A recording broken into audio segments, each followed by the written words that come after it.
Alap oltótesztes csomagok a láthatáron, ez az első, de lesz nem sokára egy második videó is, mert mostanában több csomagot is kaptam. Ez a L'Oréal Elsev Grow Booster termékcsaládot tartalmazza, ezek hajra való termékek, van 2 hajszírum, amit kaptam, egy sampon, illetve egy balzsam.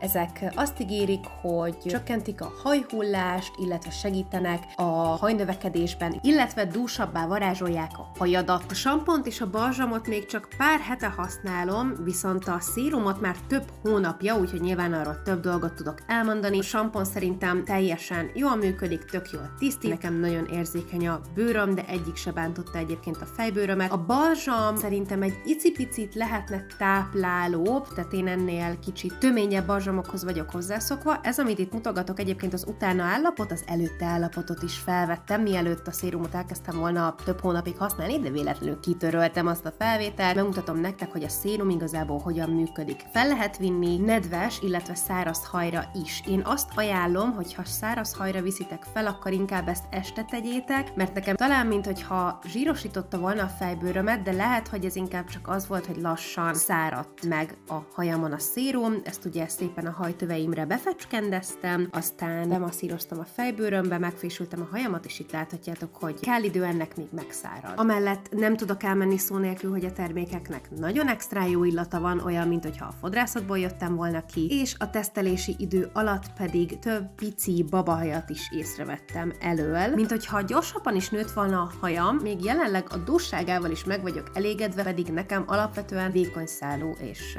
nincs túl sok hajam, szóval én abszolút ajánlom ezeket a termékeket nektek is, hogy próbáljátok ki.